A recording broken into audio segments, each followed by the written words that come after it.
After our family reunion, I checked my bank account. It was empty. My brother-in-law snorted, "We needed it more than you." Shaking, I grabbed my bag and said, "Then you won't mind what's coming next." As they laughed, a loud bang shook the house. The door flew open and my heart absolutely stopped the moment I checked my bank account last summer. Every single penny gone. I thought it was a glitch, a nightmare. Then I saw him, my brother-in-law, Kyle, smirking across the room at our family reunion. "We needed it more than you," he snorted, as if stealing my life's work, my entire savings, was perfectly justified. My hands were shaking, but a cold calm settled over me. I looked him dead in the eye, reached for my bag, and said, "Then you won't mind what's coming next." They just laughed, until a loud bang shook the entire house. Growing up in Portland, I was always the responsible one. My parents ran a small hardware store, working themselves to the bone to give my sister, Allison, and me a decent life.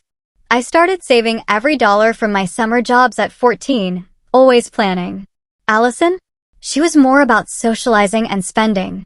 After college, I spent 3 years learning the retail ropes, but my real dream was a boutique for sustainable, local clothing. Everyone thought I was crazy when I quit my stable job and poured my last $5,000 into Mitchell Designs. Those first 2 years? Brutal.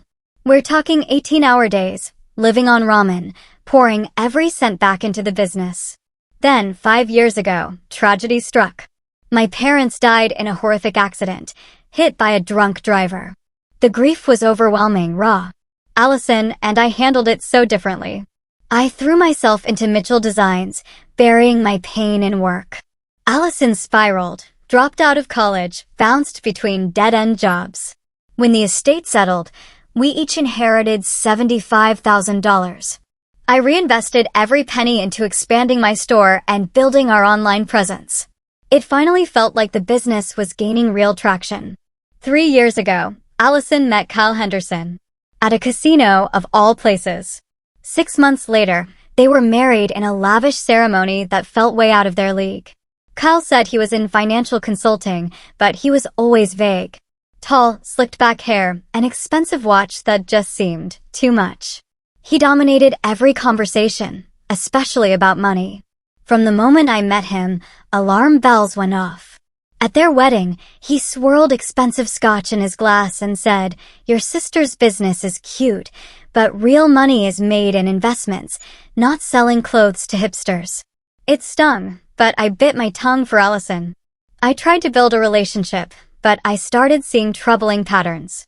Allison, my vibrant, opinionated sister, became quieter around him, constantly checking his reaction before she spoke. Our phone calls got shorter, less frequent. My suspicions about Kyle's finances were confirmed when my cousin Emma saw him arguing with debt collectors. When I gently asked Allison about it, she got defensive, insisted everything was better than ever, even though she seemed more anxious by the day.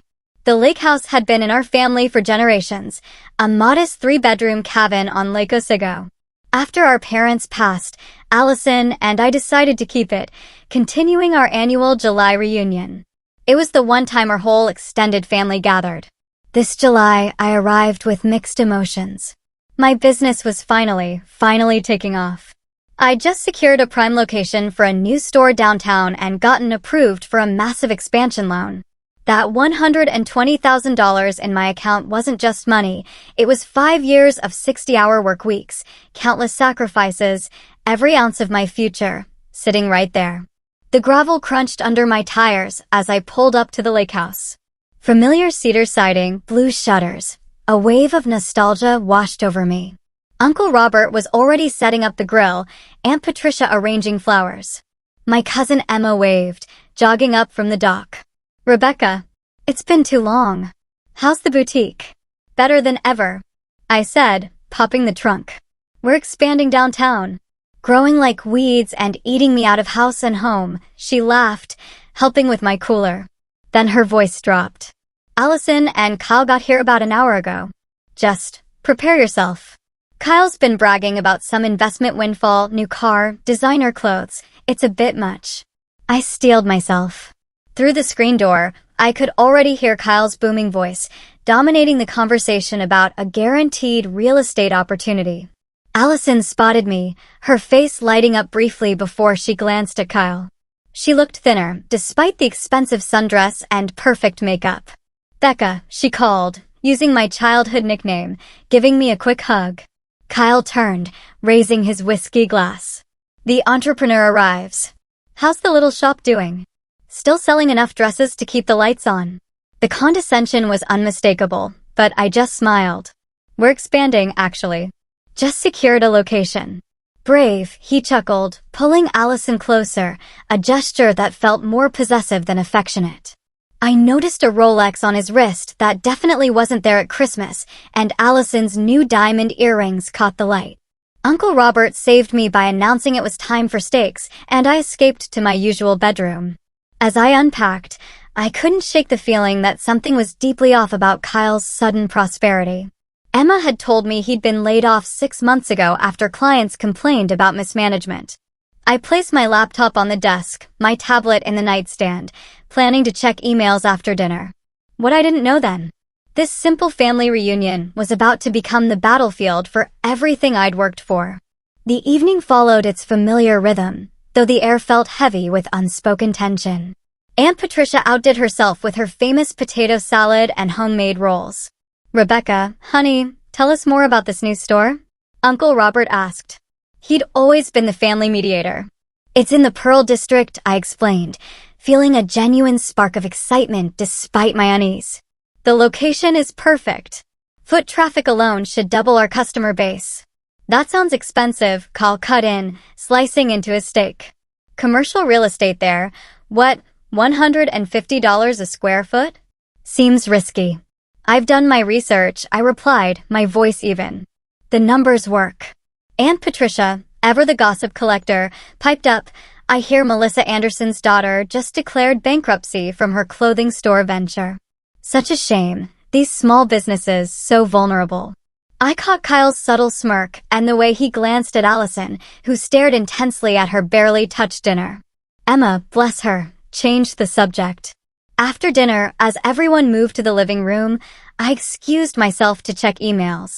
The moment I walked into my room, I knew something was off. My laptop wasn't quite in the position I'd left it, angled differently. The charging cable was in a different USB port. Small details, yes, but I'm meticulous. These discrepancies set off alarms. I opened my laptop, checked the browser history, nothing. But that didn't mean much. Just as I was about to close it, a notification from my bank popped up, "New device accessing your account." I frowned, clicking through. 3 login attempts from an unrecognized device, all within the last hour. They'd failed, but the timing was too coincidental. I closed my laptop. Maybe I was paranoid, but something just didn't feel right. I decided to keep a closer eye on my belongings. When I returned to the living room, Kyle was showing off his new watch, making a performance of how the light caught the diamond bezel. "Limited edition," he boasted to Uncle Robert. "Only 500 made worldwide. Must have cost a pretty penny," Uncle Robert remarked, not sounding impressed. "You've got to spend money to make money," Kyle replied with a wink. "I've got some investment opportunities that would make your retirement fund look like pocket change." Allison stood slightly behind him, her smile not quite reaching her eyes.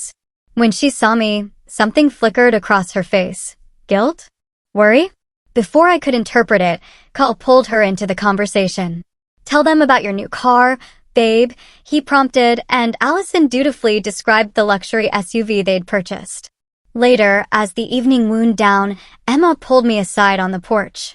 "Something's up with them," she whispered, glancing back at the house. "Allison called me last week, asked to borrow $5,000. Said it was for a medical bill but wouldn't give details. When I asked if everything was okay with Kyle's job, she got defensive and hung up." I sighed, watching the moonlight ripple across the lake. "I think someone tried accessing my bank accounts today. My laptop was moved, and I got security alerts." Emma's eyes widened. "You don't think I don't know what to think," I admitted. "But I'm changing all my passwords tonight and enabling 2-factor authentication on everything." Back in my room, I did just that, slipping my laptop and tablet into my locked suitcase.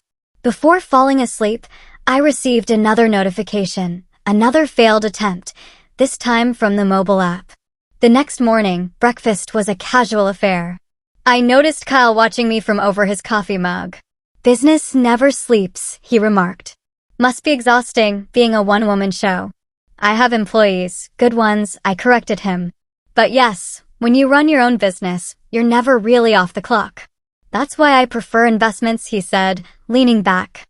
"Money working for me, not the other way around." Before I could respond, my phone rang. It was Claire, my business partner. "Rebecca, something's wrong with the vendor payment," she said, no preamble. "The transfer bounced. System says insufficient funds." "But that can't be right. We had the money earmarked." "That's impossible," I said, my stomach tightening. "Let me check." I hung up and immediately logged into my banking app, my fingers suddenly clumsy with dread. The password worked. But what I saw next made my blood run cold. Every account, checking, savings, my business account, showed the same balance, 0. In disbelief, I clicked through the transaction history. Multiple transfers had been made yesterday evening and early this morning, draining every penny to an account I didn't recognize. Over $120,000 gone. The world seemed to tilt on its axis. This wasn't a technical error. Someone had deliberately emptied my accounts. Someone who had access to my devices. Someone who had been watching me, who knew exactly when to strike. I stumbled back into the kitchen, my face surely as white as the knuckles gripping my phone. The casual morning chatter died as everyone turned to look at me. "Rebecca?" Uncle Robert asked, concern etching his face. "What's wrong?" "My money," I managed to say, my voice sounding distant. "All of it. Gone." "What do you mean, gone?" Uncle Robert stood up, his breakfast forgotten. My hands trembled as I showed him my phone screen. Every account, completely emptied. Over $120,000. All the money for my business expansion, my personal savings, everything. The kitchen erupted in worried voices. Aunt Patricia gasped. Emma rushed to my side, looking at the screen in horror. Only 2 people remained unusually quiet. Allison, who suddenly became intensely interested in her coffee cup, and Kyle, whose expression I couldn't quite read. "Have you called the bank?" Emma asked, her arm around my shoulders. "Not yet, I just saw it," I replied, already dialing the customer service number with shaking fingers. The family fell silent as I spoke with the representative, putting the call on speaker. "Yes, Miss Mitchell. I'm seeing several large transfers made from your account starting at 11:42 p.m. last night and continuing through 4:15 a.m. this morning," the representative confirmed. "The transfers appear to have been authorized with your correct credentials." "I didn't make those transfers," I insisted, my voice rising. "I was asleep. The system shows they were initiated from a device that's been previously used to access your accounts from your current IP address location," she continued, her voice professionally detached. "Your password and security questions were correctly entered." The implications hit me like a physical blow. Someone here, in this house, had accessed my accounts using my own devices. Someone who had watched me closely enough to obtain my passwords. Who knew exactly what they were doing? I ended the call after being told the bank would open a fraud investigation, but recovery of the funds wasn't guaranteed. Her final words rang in my ears. "In cases where someone with access to your devices and passwords makes transfers, it can be difficult to prove fraud versus authorized transactions you later regretted." Slowly, I turned to face my family. Uncle Robert looked concerned, Aunt Patricia shocked, Emma outraged. And then there was Kyle, leaning against the counter with arms crossed, a strange calmness about him that felt completely out of place. "Someone in this house stole my money," I said, my voice steadier than I felt. "Someone accessed my laptop yesterday, figured out my passwords, and transferred every cent I have to another account." "Now, Rebecca," Aunt Patricia said nervously, "let's not jump to conclusions. It could be a technical error, or perhaps you authorized these transfers and forgot." "I didn't forget someone stealing my entire life savings," I snapped. The room fell silent again. Uncle Robert cleared his throat. "Rebecca's right. This is serious. If someone here is responsible, they need to come forward now, before this gets worse." I scanned the faces, my gaze lingering on Kyle's. His expression remained neutral, but there was something in his eyes, a glimmer of satisfaction, perhaps? Kyle, I said, my voice cutting through the silence, you seemed very interested in my laptop yesterday. Were you in my room while I was helping with dinner? Allison immediately bristled. Are you accusing my husband of stealing? That's low, Rebecca, even for you. I'm simply asking a question, I replied, not taking my eyes off Kyle. It's interesting that you jumped to his defense before he even answered. Kyle's mouth curved into a slight smile. Your sister knows I would never need to steal from anyone. Unlike some people, we're doing quite well financially. Oh, I countered. Then you won't mind showing everyone your bank accounts since you're doing so well? The temperature in the room seemed to drop several degrees. Kyle's smile faltered for just a moment before returning, more forced this time. I don't have to prove anything to you, he said coldly. Maybe you should look at your business partner before throwing accusations at family, or maybe your expansion plans weren't as solid as you thought, and this is a convenient excuse. Stop it, both of you. Allison cried out, looking pale, almost ill. Rebecca, you can't just accuse people without proof. The transfers were made from devices at this location, I said, trying to keep my voice level. From my devices, which someone accessed without my permission. The only people here are family.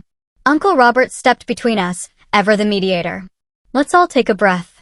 Rebecca, you've called the bank and they're investigating. Maybe we should let the professionals handle this. The professionals won't be able to do much if the transfers look legitimate.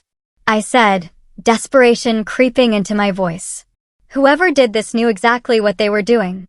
I turned to grab my phone to call the police when I noticed something. Kyle was checking his own phone, the ghost of a smirk playing on his lips as he looked at the screen.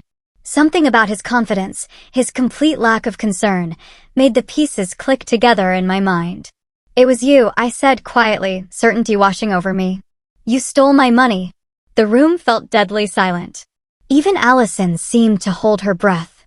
Kyle looked up slowly, meeting my gaze with cold eyes. For a long moment, he said nothing.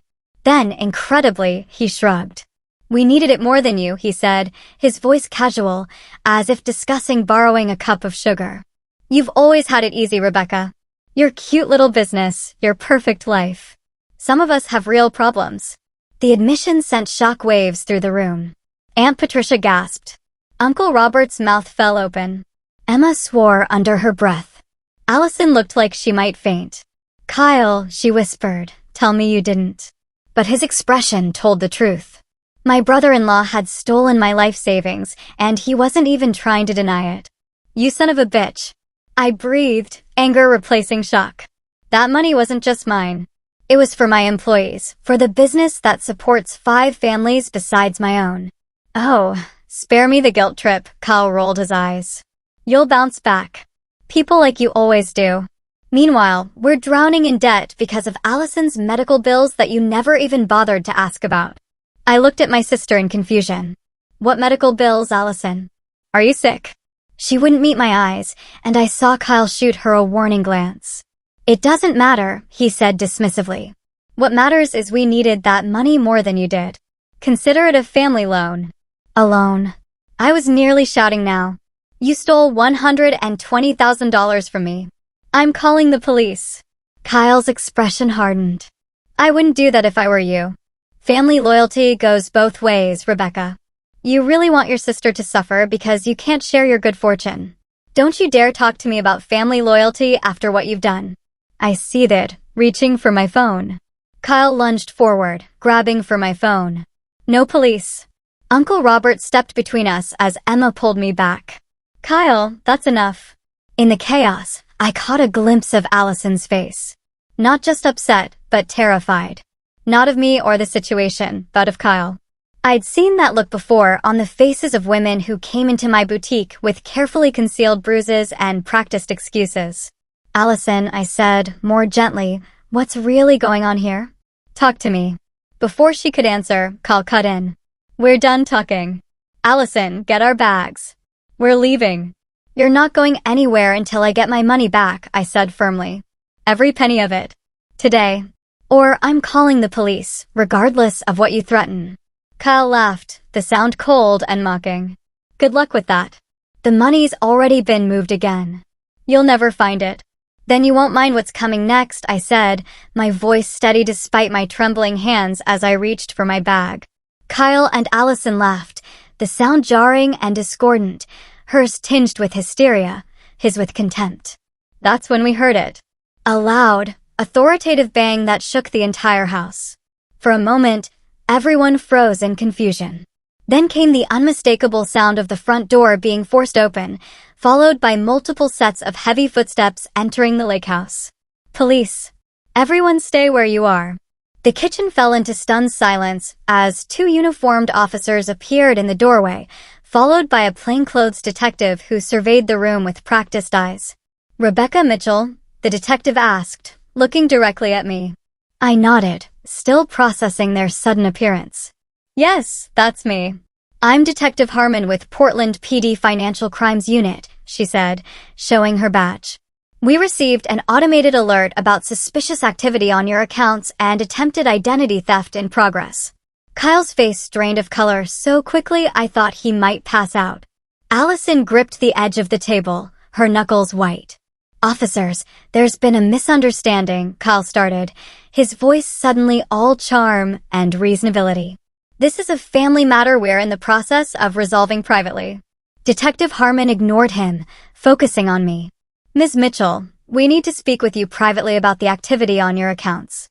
We already have some information from your bank's fraud department. She has no proof of anything. Kyle interjected loudly.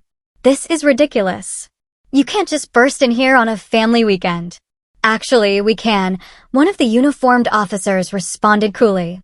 We have probable cause, and Ms. Mitchell's bank has already provided preliminary evidence of fraud.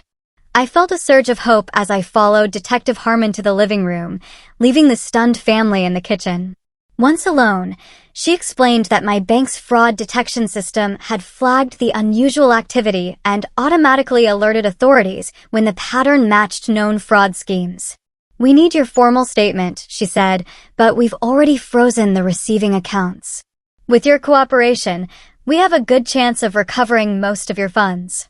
When we returned to the kitchen, the atmosphere had shifted dramatically. Kyle was pacing, his earlier smugness replaced by barely controlled panic. Allison sat hunched at the table, tears streaming down her face. I'd like my money back, I said firmly to Kyle. Every penny of it. Now. It's not that simple, he muttered, running a hand through his hair. The money's been moved, distributed. It's not all in one place anymore. Then you'd better start explaining exactly where it is, Detective Harmon said, because right now you're looking at felony charges for fraud, identity theft, and grand larceny. Kyle's composure cracked. You don't understand. We had debts. Gambling debts to people you don't want to cross. They were threatening us. Allison let out a choke sob. Kyle, stop lying. There are no loan sharks. Just tell the truth for once. The room fell silent again as all eyes turned to my sister. Allison, I asked gently, what's really going on? She looked up, her face a mask of shame and fear. There are no medical bills, Becca. I'm so sorry. He's been gambling everything away. My inheritance, our savings, even taking out loans in my name. When he found out about your business expansion, shut up, Allison. Kyle shouted, taking a threatening step toward her. The uniformed officers moved quickly, positioning themselves between Kyle and my sister. Sir, stand down now, one ordered firmly. Detective Harmon turned to Allison. Mrs. Henderson, are you saying your husband coerced you into this scheme? Allison nodded, unable to speak through her tears. She's lying. Kyle protested. This was her idea too. Tell them, Allison. Tell them how you agreed we deserved that money.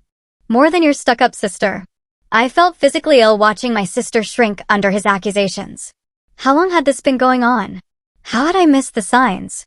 Kyle Henderson, you're under arrest for fraud, identity theft, and grand larceny, Detective Harmon announced, nodding to the officers who moved to handcuff him. This is ridiculous. Kyle struggled against the officers. It's my word against hers. You have no proof I did anything. Actually, Uncle Robert spoke up unexpectedly, his normally jovial face set in grim lines. Rebecca isn't the only person in this family you've stolen from. Last Christmas, my retirement account was accessed and $10,000 disappeared. I thought it was a banking error when the money reappeared 3 days later.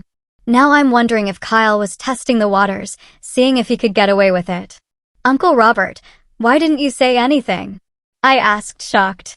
I didn't want to upset the family during the holidays, he admitted.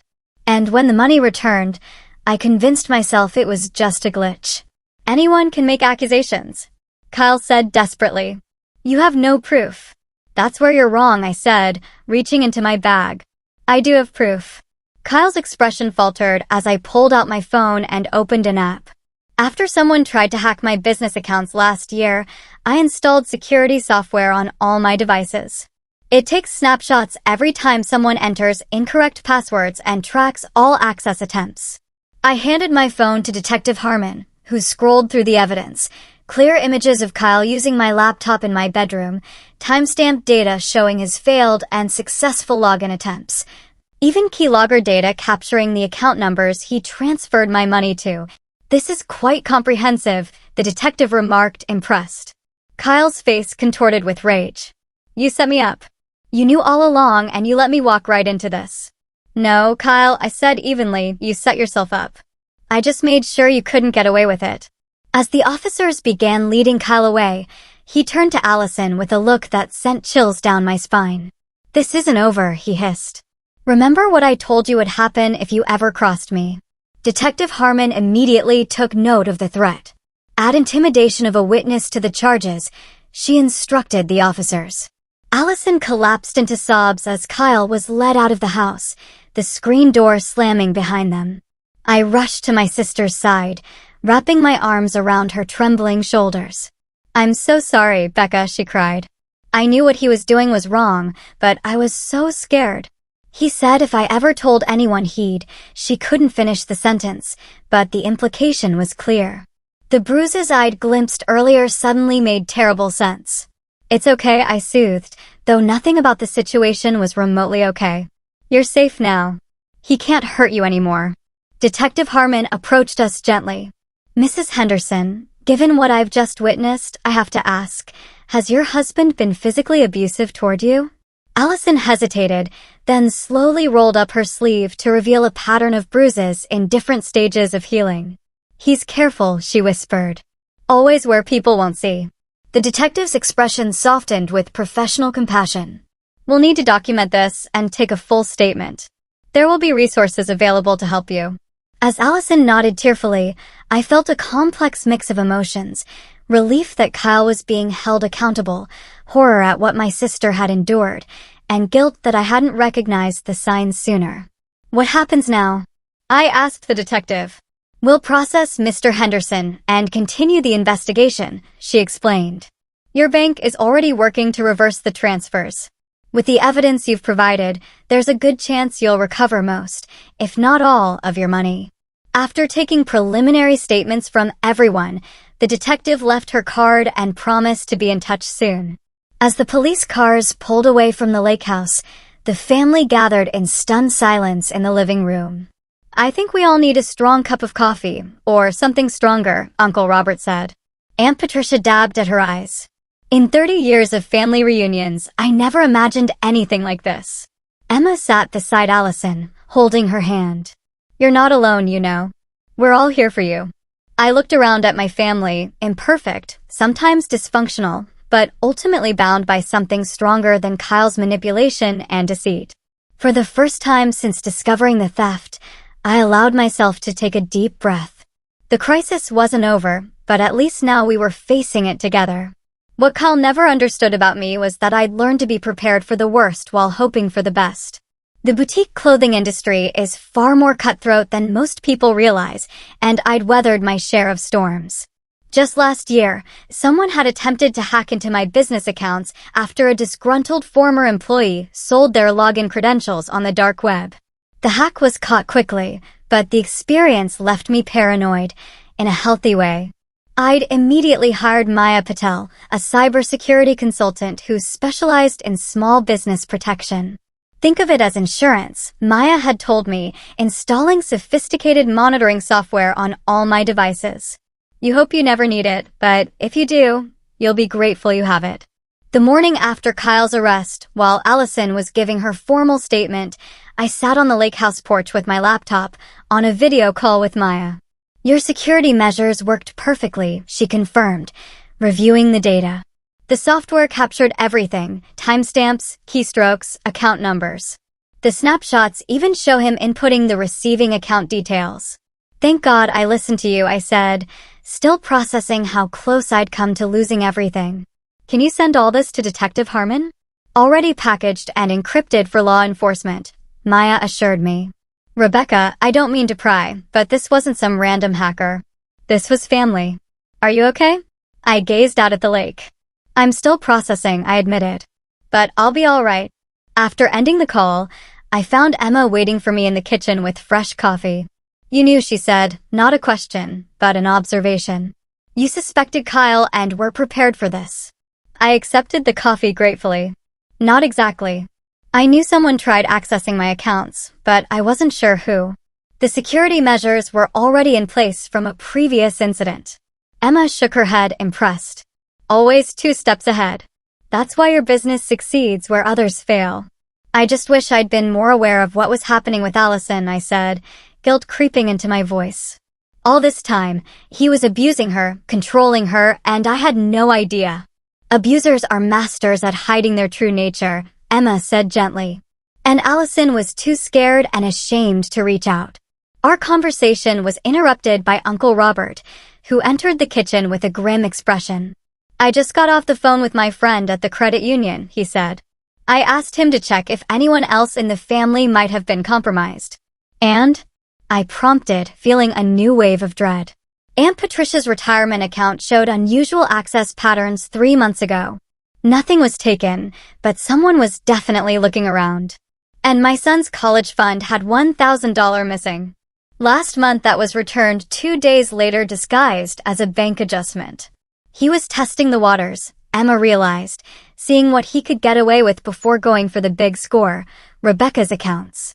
Uncle Robert nodded. I've asked everyone to check their accounts and credit reports. Who knows how many of us he's targeted? Later that afternoon, I found myself alone with Allison for the first time since Kyle's arrest. She sat on her bed, looking smaller and more vulnerable than I'd seen her since we were children. I don't know who I am anymore, Becca, she whispered. 3 years with him, and I lost myself completely.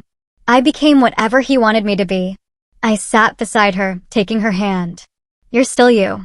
You're still the girl who used to organize neighborhood talent shows and stand up to bullies at school. He didn't erase that person. He just buried her for a while.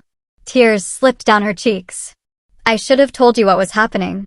When he started talking about taking your money, I should have warned you. Why didn't you? I asked gently. He had evidence.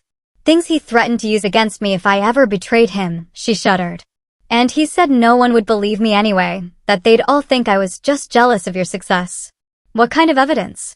I asked, suddenly alert. He made me do things, take things from stores. He filmed it, she could barely get the words out. Said he'd send it to everyone we know, to the police. Said I'd go to jail. My blood boiled at the calculated cruelty. Allison, that's blackmail and coercion. Detective Harmon needs to know about this. I told her this morning, she admitted. They're adding more charges. And they found other victims. Other women before me. The revelation didn't surprise me as much as it should have. Someone capable of Kyle's level of manipulation and abuse rarely stopped at one victim. While searching through Kyle's belongings for any additional evidence, Uncle Robert had made a disturbing discovery, a hidden folder containing personal information on several family members, including bank account numbers, social security numbers, and even copies of driver's licenses. He's been planning this for years, Uncle Robert said, showing me the folder, collecting information bit by bit, probably every time we got together as a family. Among the documents, I found something that made my stomach turn, a detailed timeline of my business activities, including notes about my expansion plans and loan application. Kyle had been stalking my business success, waiting for the perfect moment to strike. By evening, Detective Harmon returned with news. "We've frozen all accounts connected to your brother-in-law," she informed us. "The good news is we've located most of your money, Miss Mitchell. The bad news is he converted some of it to cryptocurrency, which is harder to trace. We're working on that portion." "What about the other victims?" I asked. "Uncle Robert found evidence he was targeting more family members. We are expanding the investigation," she confirmed. "Mr. Henderson appears to have been running a rather sophisticated identity theft operation, not just within your family, but potentially targeting others as well." After the detective left, I sat with Allison on the dock, our feet dangling in the cool lake water as the sun began to set. The familiar setting felt surreal after everything that had happened. "What will you do now?" I asked her. She took a deep breath, seeming to draw strength from the expansive sky above us. "Get a divorce, obviously. Find a therapist. Maybe go back to school and finish my degree. You could stay with me for a while," I offered. "I have the spare room." She looked at me, surprise and gratitude mixing in her expression. "After everything that happened, you'd still take me in?" "You're my sister," I said simply. "He tried to destroy both of us. I'm not going to let him succeed." For the first time in days, Allison smiled, a small, fragile thing, but genuine. "Remember how Mom always said we were stronger together than apart?" I nodded, feeling a lump in my throat. She was right. As darkness fell over the lake, the family gathered in the living room, the atmosphere somber but resolute. The weekend that was supposed to be about reconnection had instead revealed deep fractures, but also the strength that held us together despite them. "I've spoken with a lawyer friend," Uncle Robert announced. "He's agreed to represent Allison pro bono in the divorce proceedings." Aunt Patricia, forever practical, added, "And I've called my friend at the women's shelter. They have resources to help Allison get back on her feet." Emma raised her glass of wine. "To family, the real kind. The ones who have your back, not the ones who stab you in it." We all drank to that, even Allison, whose hands had finally stopped trembling. Later, as I lay in bed trying to process everything, my phone buzzed with a text from Detective Harmon. "Update. Cryptocurrency recovered. Total recovery now at 94% of stolen funds. We'll continue working on remaining 6%. Relief washed over me. My business would survive. The expansion could proceed. Carl hadn't managed to destroy what I'd built. But more importantly, my sister was free from his control. And that was worth more than any amount of money. 2 days after the dramatic arrest at our family reunion, we gathered in the lakehouse living room for what Detective Harmon called a controlled confrontation. Kyle, released on bail but under strict monitoring, had been brought back to the house to face the family he'd betrayed. The detective had explained her strategy earlier. Sometimes in complex fraud cases like this, getting the perpetrator to speak freely in familiar surroundings can reveal information about additional victims or hidden assets. Kyle sat stiffly on the edge of the armchair, looking diminished without his usual confident posture. His eyes darted around the room, calculating, still searching for an angle. "I want to start by saying I've done nothing illegal," he began, his voice taking on the reasonable tone I'd heard him use to manipulate situations countless times before. "This is all a misunderstanding that's gotten out of hand." "A misunderstanding?" I couldn't help interrupting. "You stole over $100,000 from me. That's not a misunderstanding, that's a felony." Kyle's expression hardened. "You have no proof I did anything. For all anyone knows, Allison could have access to your accounts. She knew your passwords too." My sister flinched beside me, and I felt a surge of protective anger. "Is that your defense? Trying to blame your wife?" "I'm simply pointing out reasonable doubt," Kyle said smoothly. "The prosecution will need to prove beyond, save the legal talk," Detective Harmon cut in. "We have more than enough evidence to proceed with charges. What we're doing today is giving you a chance to cooperate, potentially reducing your sentence." Kyle scoffed. "You have nothing. Some circumstantial evidence, maybe a few account numbers, nothing that definitively ties me to any transfers." It was the opening I'd been waiting for. I glanced at Detective Harmon, who gave me a subtle nod. "Actually," I said, reaching for my tote bag, "we have much more than that." Kyle's eyes followed my movements as I pulled out my tablet. "What is that supposed to be?" Remember last Christmas when you asked about my business security after that hacking attempt? I asked conversationally. How interested you were in what measures I'd taken. A flicker of unease crossed his face. Vaguely. What I didn't mention, I continued, was that after that incident, I installed security cameras in my bedroom at the lakehouse. Small ones. Very discreet. The blood drained from Kyle's face so quickly I thought he might faint. You're bluffing, he whispered, but the confidence had vanished from his voice. Am I? I turned the tablet around to show the screen. Crystal clear footage of Kyle in my bedroom, methodically searching through my belongings, finding my laptop and sitting at the desk to access it. This is illegal surveillance, he sputtered, looking desperately to Detective Harmon. She can't record people without consent. Actually, Ms. Mitchell owns this property jointly with her sister, the detective replied calmly. She's within her rights to install security cameras in her own bedroom, especially after experiencing previous theft attempts. Kyle's eyes darted to Allison, who stared back at him with newfound strength. You knew about this, he demanded. No, Allison said quietly, but I'm glad she did it. Kyle's demeanor shifted instantly, his face contorting with rage. You ungrateful bitch. After everything I've done for you, the officers moved closer as Kyle half rose from his chair, his hands curled into fists. Done for her. Uncle Robert's voice boomed across the room. You've done nothing but abuse and manipulate her. Stay out of this, old man. Kyle snarled. This is between me and my wife. Ex-wife, soon enough, Allison corrected, her voice steadier than I'd heard it in years. Kyle laughed, the sound ugly and threatening. You think it's that easy to leave me? I own you, Allison. I know every dirty little secret, every weakness. By the time I'm done, you'll have nothing and no one. That's enough, Detective Harmon stepped forward. Mr. Henderson, you're now adding witness intimidation to your charges. Kyle ignored her, his focus entirely on Allison. Remember those videos? I have one phone call and they go to everyone you know. Your boss, your friends, your precious family. Uncle Robert stood, his normally jovial face stern with anger. Are you threatening my niece in front of police officers, son? It's not a threat, it's a promise. Kyle spat. She belongs to me. Everything she has belongs to me, including her stuck-up sister's money. I exchanged glances with Detective Harmon, who gave me another subtle nod. Everything Kyle said was being recorded, each threat adding to the case against him. I think we've heard enough, the detective said. Mr. Henderson, we'll be adding intimidation and coercion charges based on your statements here today. Kyle suddenly seemed to realize his mistake, his lawyer's facade slipping back into place. I'm under stress. I didn't mean any of that. I think you meant every word I said, standing to face him directly, and I think you've been using those same threats to control my sister for years. But here's what you never understood about our family, Kyle. We protect our own. Against who? He sneered. You couldn't even protect your precious business accounts from me.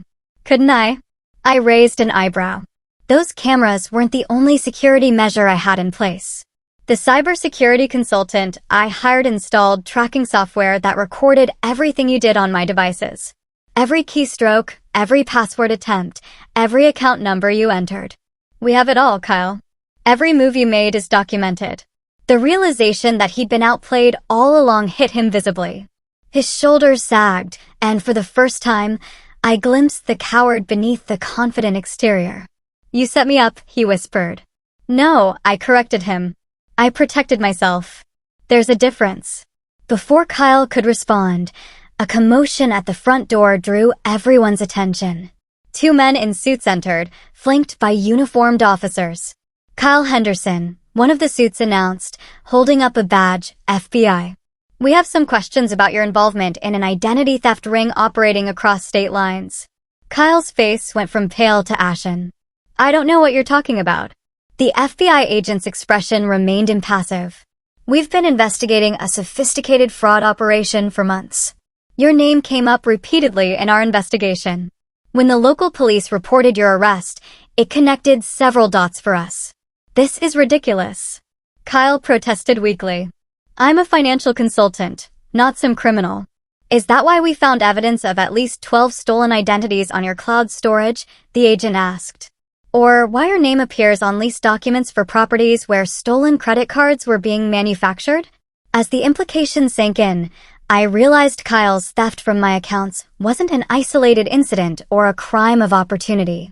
It was part of a much larger operation.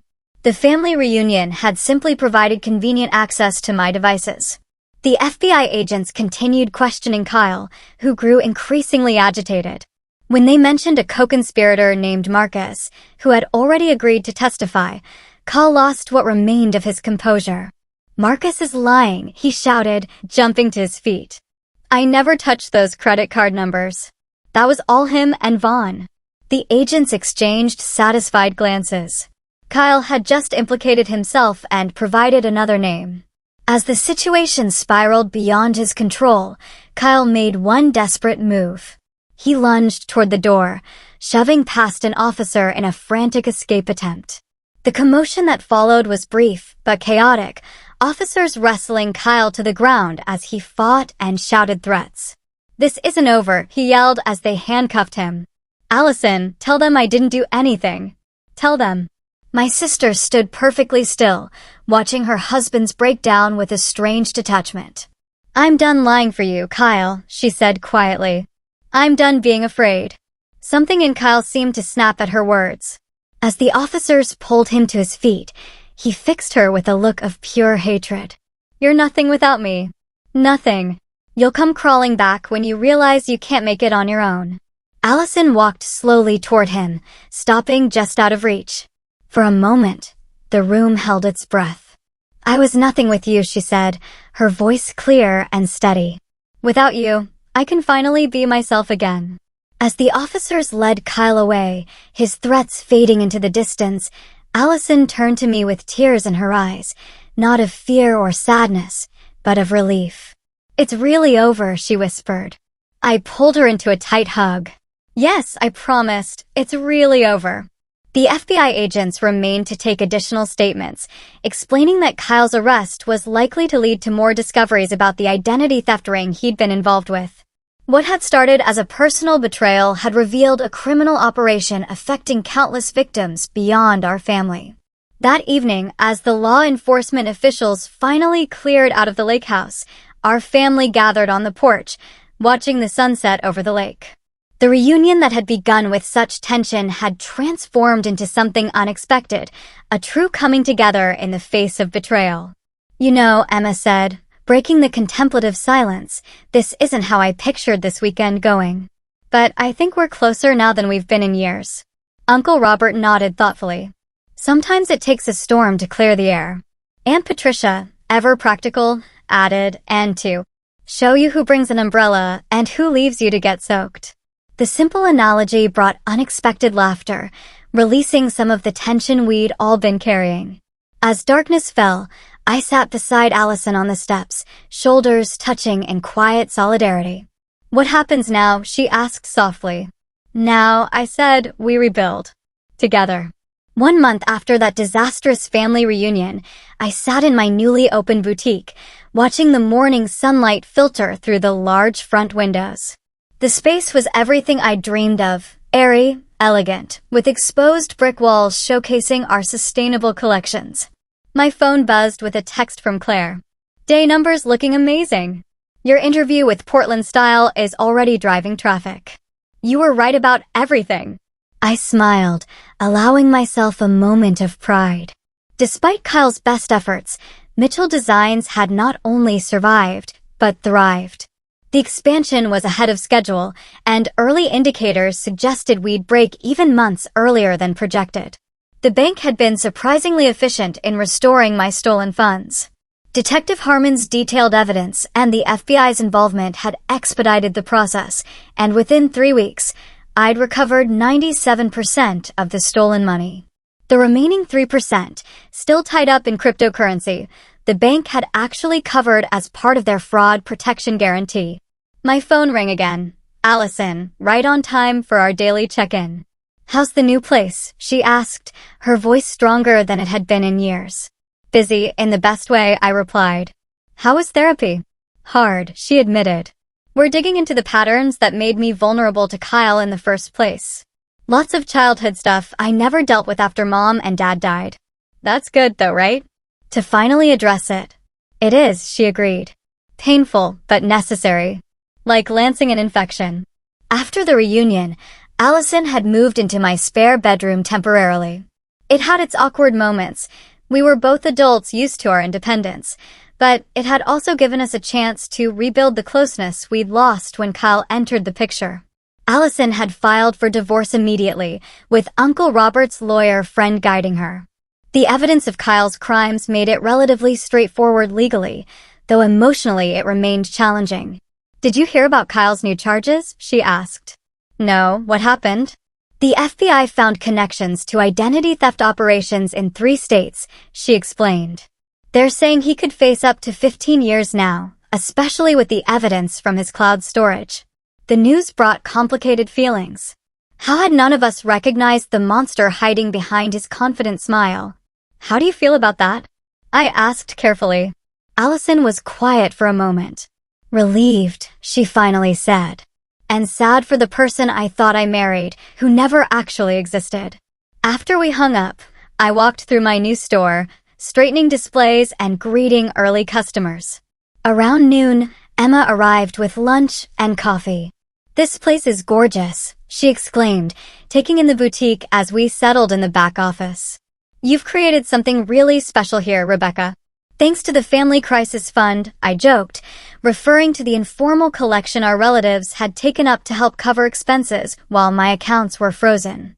The gesture had touched me deeply, especially coming from family members who weren't particularly wealthy themselves. Speaking of family, Emma said, Aunt Patricia wants to know if you and Allison are still coming to her birthday dinner next week. Wouldn't miss it. I assured her. Allison's actually making that lemon cake Aunt Patricia loves. That's a good sign, Emma observed. Allison baking again. It was indeed. In the weeks following Kyle's arrest, Allison had slowly reclaimed pieces of herself that had disappeared during her marriage. Her love of baking, her dry sense of humor, her interest in environmental causes. There were also moments of genuine laughter, of connection, the sister I remembered beginning to reemerge. That evening, I closed the shop and drove home to find Allison in the kitchen, surrounded by ingredients for dinner. I thought we could eat together tonight, she explained. I'm trying that pasta recipe Mom used to make. The mention of our mother brought a bittersweet smile. She'd be proud of you, I said, washing my hands to help with preparation, for getting out, for starting over. She'd be proud of both of us, Allison replied. You, for building your business. Me, for rebuilding my life. Different kinds of bravery. As we chopped vegetables side by side, I reflected on how much had changed in just 1 month. The crisis that could have destroyed my business and permanently fractured our family had instead created space for honesty and healing. The next day, I met with Maya, my cybersecurity consultant, to review the enhanced security measures for both my business and personal accounts. You're officially my most security-conscious client, she laughed as she showed me the new systems. Most people don't get this serious until after they've been hacked multiple times. Once was more than enough, I assured her. I've learned my lesson about being prepared. That reminds me, Maya said. I've been meaning to ask, how did you know to install those cameras in your bedroom at the lakehouse? That wasn't part of our security plan. I smiled, remembering the decision that had ultimately saved my business. Last Christmas, I noticed some of my things had been moved in that room. Nothing missing, just not quite where I'd left them. I thought I was being paranoid, but I installed the cameras anyway, just in case. Always trust your instincts, Maya nodded approvingly. Those instincts had served me well in business and ultimately in protecting myself from Kyle's schemes. But they hadn't helped me see what was happening to my sister. That blind spot still troubled me. That weekend, our family gathered at the lakehouse again, not for a formal reunion, but for a workday to refresh the property that held so many memories. Uncle Robert directed painting crews, Aunt Patricia supervised a deep cleaning, and cousins and their children helped with yard work. Allison and I tackled the bedrooms, packing away old items and discussing what to keep and what to donate. I've been thinking, she said as we sorted through a box of childhood mementos, about selling my half of the lakehouse to you. I looked up in surprise. You don't want it anymore? She gazed out the window at the sparkling lake. It's not that. I just need a fresh start, financially and emotionally. The money would help me go back to school, finish my environmental science degree. Are you sure? I asked. This place has been in our family for generations. And it will still be in the family with you, she pointed out. Besides, you'll let me visit, right? Of course. I promised. Anytime. Later, as everyone gathered on the dock for a picnic lunch, I watched my family with new appreciation. Uncle Robert telling his terrible jokes, Aunt Patricia fussing over everyone, Emma's kids splashing in the shallows. The ordinary moments that formed the foundation of our shared history. Allison sat beside me, her face tilted toward the sun, looking more peaceful than I'd seen her in years. You know what I've learned from all this, she said quietly. What's that? That family isn't just about blood. It's about boundaries. About protecting each other without enabling harmful behavior. That's profound, I acknowledged. And true. Mom used to say something similar, Allison recalled. Love without limits isn't love, it's negligence. I didn't understand what she meant until now. As the afternoon wore on, I found myself sitting with Uncle Robert on the porch, watching the family activity by the lake. I've been meaning to thank you, I told him, for speaking up about Kyle accessing your accounts. That couldn't have been easy to admit. He sighed, his weathered face solemn. I should have said something sooner. Maybe if I had, he wouldn't have been able to target you or hurt Allison for so long. We all miss the signs, I said. All of us. That's the thing about predators like Kyle, he reflected. They count on our silence, our embarrassment, our desire to keep the peace. They thrive in the gaps between what we know and what we're willing to say out loud. His words resonated deeply. How many times had I noticed something off about Kyle but dismissed it to avoid conflict? How many opportunities had I missed to really see what was happening to my sister? The next week, Allison and I visited our parents' graves together, something we hadn't done as a pair since the funeral. We placed fresh flowers and stood in companionable silence before the shared headstone. Do you think they'd be disappointed in me? Allison finally asked. For being so blind about Kyle? No, I said firmly. They'd be proud of your courage in getting out, in starting over. And you, are you disappointed in me? The question caught me off guard. God, no. If anything, I'm disappointed in myself for not seeing what was happening sooner. Allison touched my arm gently. We both miss things. But we're here now together. That's what matters. As we walked back to the car, Allison looked more resolute than I'd seen her since before Kyle. I'm thinking of starting a support group, she said, for women coming out of financially abusive relationships. There aren't many resources specifically for that aspect of domestic abuse. That's a brilliant idea. I encouraged her. You could really help people. Maybe, she said thoughtfully. At the very least, I can show them they're not alone. That there's life after survival. 3 months after the family reunion that changed everything, I sat in my office, reviewing the quarterly numbers for both store locations. The expansion was succeeding beyond my projections, and we'd hired 3 new employees to keep up with demand. My phone buzzed with a text from Detective Harmon. Thought you'd want to know.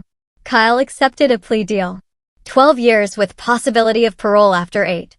Your evidence was key. Thank you for your courage. I forwarded the message to Allison, who was in class at the community college where she'd re-enrolled. Her response came quickly. Closure. Finally. Dinner tonight to celebrate? Absolutely. I replied. I'll bring the champagne. That evening, as we toasted to new beginnings, I reflected on the strange journey of the past few months. What Kyle had intended as my financial ruin had instead forced me to strengthen my business protections and deepen my family connections. What he had meant for harm had ultimately led to healing. To boundaries, Allison proposed as a toast. And to bridges, I added, the ones worth rebuilding. We clinked glasses, sisters reconnected, survivors both. The path forward wasn't perfectly clear, but we would navigate it together, wiser, stronger, and free from the shadows of the past.